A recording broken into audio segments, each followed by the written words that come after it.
Hello IAG CSE extended students. I have a formative assessment here on statistics, chapter 10 in your textbook. The first problem talks about histograms, which are one way of displaying continuous data.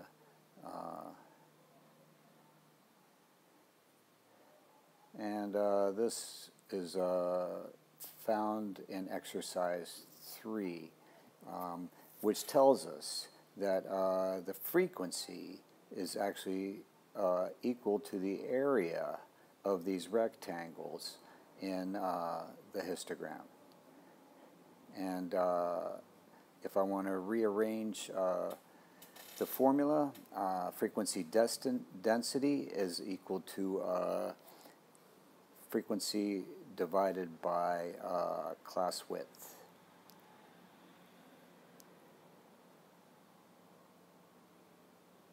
Okay, so the first rectangle, what's the area between 0 and 10? Well, the width is 10, the height looks like it's 1.3, that's 13. The next rectangle, 15 times 2.2. I believe that's 33. Next rectangle, 3.8 times 5. That's going to be 19 for that area. Next one is given to us. This area is 4. Okay, the frequency between 30 and 35. And next one, 15 by 1 is 15. And the last one is 10 wide, 0.6 tall, height 6. So I fill those answers in down below, and I need to look at the class widths. So first one, 13, 33, 19, 4, as we said, 15, and 6. Okay, the first one goes 0 to 10, the next one goes up to 20, next one goes to 35, 25 was the previous one. 25 goes 25 to 30, 30 to 35, and 35 to 50, and last goes all the way up to 60. And then I'm not going to write the entire inequality, but you're welcome to. We learned this abbreviation in class to say the interval. Now I want to estimate the mean. Okay, so when I'm estimating the mean, I'm going to use the midpoints, okay, of each class. So midpoint of 0 and 10 is 5. Midpoint of 10 and 25 is 17.5. Next midpoint is 25 to 30. That's 27.5. And next one is 32.5. 42.5, I think, for the next one. And last midpoint is 55, because it goes from 50 to 60. Okay, so to find an estimate of the mean, I'm going to take the products of the frequencies times the midpoint. Basically get, again, a way to get an estimate for the entire set of data. So sum of the products over the sum of the frequencies. And actually, if we add up all these frequencies here, they add up to 90. Okay, so that's a good way to check that the total is 90. All right, so when I do that long involved sum of the products, I get 3262.5. And then I'm going to divide that by 90 people. and now I'm going to get a mean of the amount of money that they spent. So this is equal to 25.138 recurring. Now, since this is money, I would like to use 2 decimal places for my answer. So the best answer is $25.14 for an estimate, okay, of how much they gave to charity. Okay, question 2. Same idea. I have continuous data here, and I want to estimate the mean time. So I'm not going to go over that again. We've just done a problem like that. I got a total of 2960 when I multiplied the midpoints and the frequencies. Okay, and I divided that by 120 students, and I got a mean of 24.6 recurring. So yeah, I'm going to have part of a student here, but I'm going to round it up to 24.7. Just, I could leave it recurring in my answer, it's fine. But I'm going to use 1 decimal place, 3 significant figures. All right, so now we're going to learn about cumulative frequency, and then cumulative frequency is in 10.3 in your textbook. So we're going to add up all the frequencies. That's in exercise 7. We're going to add up all the frequencies and see how it's going to help us find some other data. I kind of got messed up here. All right, so I erased all that previous work. We're going to add up our frequencies. So the first interval was 6. Then I had, in the next interval from 10 to 20, I had 44. I have to add those. So 6 and 44 are 50. And then I had the next interval, 20 to 30. That's 40. Then you can see 104. There must have been 14 in the next interval. There were. And then 10 more, 6 more. So now I've accumulated the frequencies. Now to plot this, I want to use the endpoints, not the midpoints. So use endpoints for x, and then the cumulative frequencies is going to give me y. Okay, so you can see that's written down below. First plot is 6, 10. I need to know the scale here. Let me see. There's 20 divided by 5 divisions. The scale is 4 per line. 4 per line. Okay, and then the horizontal scale, it's just going to be 1 per line, because I can see there's 10 divisions for 10 seconds.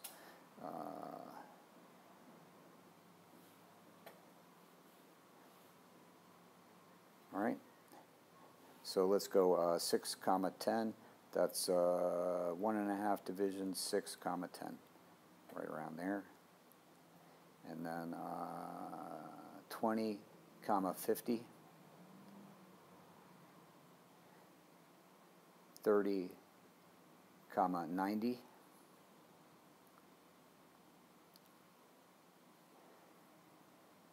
And then 40, 104. That's 1 division above there. And 50, 114.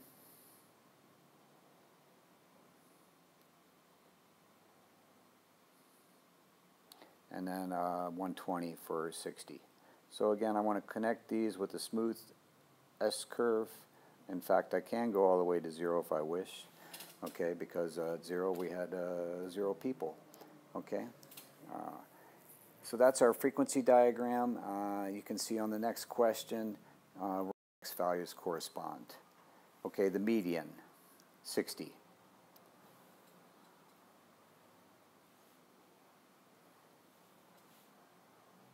come across 60. Where does it intersect? Come down here, and I get about 22, okay, for the median. And then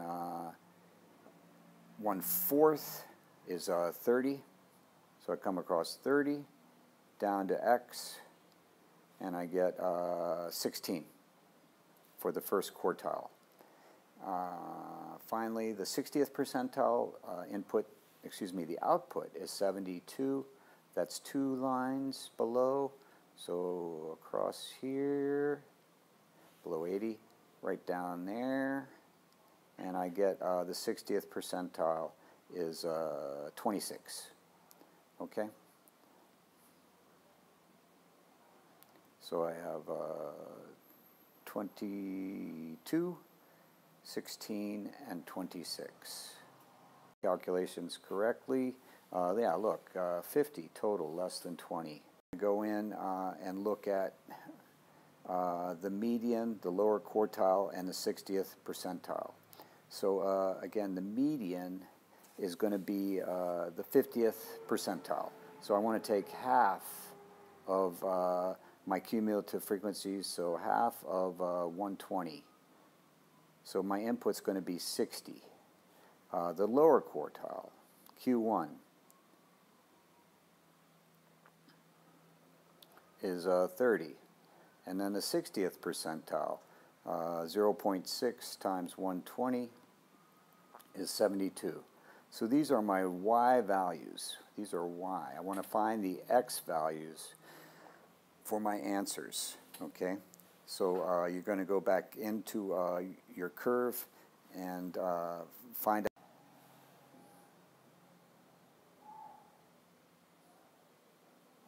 for my answers. Now again, I want to modify the histogram.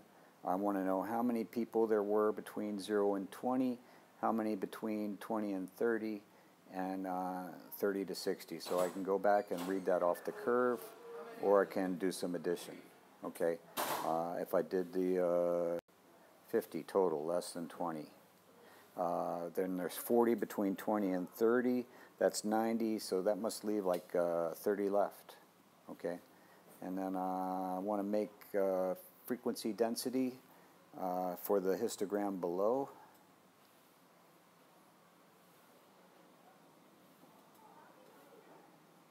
So you're going to take the frequency divided by the class width. I get 2.5, 4, and 30 divided by 30 is 1. Okay, so that is the formula. Frequency divided by class width for frequency density, as shown on the first problem. Okay, so 2.5 and at 1. 2.5 and at 1. And you can shade them or not. Check the areas. Is this area 40? Yes. Is this area 50? Yes. Is this area 30? 1 times 30 is 30, yeah. Okay, so far so good. Draw those lines. Next problem is actually from the beginning of the chapter. So if you look at exercise 4 in 10.2,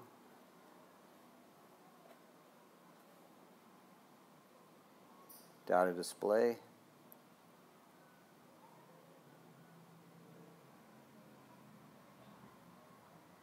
We can do the same idea that we did before by multiplying our data by the frequency. So in this case, the data is discrete. So I have 1 times 0 plus 2 times 1 plus 3 times 2 plus 5 times 3 plus 7 times 4 plus 3 times 5 plus 3 times 6. When I do all those products and add them together, I get 84. And then to find the mean, I divide by the total number of students, and I get a mean of 3.5 pets per student. We're not cutting any pets in half, it's just the mean, okay? Now, do a little bit of algebra for the next one. I saw some of you did trial and improvement, that's fine. The new mean is going to be 3.44, so I just write the same equation that I had above, 3.44, and I need to add an unknown to the numerator and add 1 to the denominator, because I added one more student, Jennifer. Okay, so again, when I do this algebra, I'm going to get x plus 84, multiply both sides by 25, and I get 86 on the right-hand side.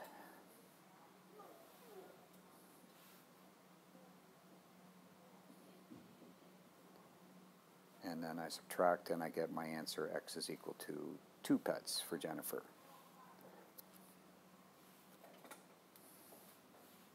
Last problem, a pie chart. 10.1, data display, exercise 1, it's where we started the chapter. Pie charts. Okay, so one way of doing this is to look at the information that's given. We're given 108 degrees, gives us how many students? 36 students. So the 36 students got an A in this sector. So I can either figure out a ratio, 108 divided by 36, that's 3 degrees per student for the ratio. That's the way I did this problem. I looked at the mark scheme. They did it using ratios again. You can solve this equation. 108 over 360 is going to be 36 for that proportion out of the whole number of students, n. Okay, if I solve that equation, I get n is equal to 120 students. Okay, in other words, 360 degrees divided by 3 degrees per student gives 120 students. Okay, so how many did not get an A? Well, that's subtraction, isn't it? 120 minus 36. 84 students did not get an A. Now I would like to break that ratio into a ratio. How many parts in the ratio? 4 plus 5 plus 3, 12 parts. That means 7 students per part, if I'm doing my ratios correctly. Okay, so 4 parts times 7, 28 students. 35 for the 5 parts, and 21 for the 3 parts. And if I add all those up, I should get 84. Okay, now I need some angles for those, remembering that it's 3 degrees per student. So all I have to do is multiply those proportions by another 3. So that's 84 degrees for the pi, 105, I think, and 63. Now again, I could do a checksum here and make sure that all my angles, 108 plus those 3 angles equals 360. Okay, A to B, what's that ratio? A to B, so A was 36, and B was 28. So reduce that ratio by 4, 9 to 7. Okay, is the answer for that one. And then finally, I need to go back into a histogram again. So this histogram is kind of a mystery. I'm given some clues here that the area of the first rectangle is 25. That's 25. So 20 times what equals 25? I think it's 1.25. So that's what this height is here, 1.25. Get the scale. All right, so each line, 1, 2, 3, 4, 5, each line is 0.25. So the top is 2, and 1 is right below there, etc. Okay, so the frequency density times the class width will give me frequency. So I said that was 1.25. The height of P, this area, is 2. 2 times 10, 20. Okay, and then Q is here, this area. Again, the height is 1 times 10, 10. And then last but not least, R, 0.5 times 30, 15 students.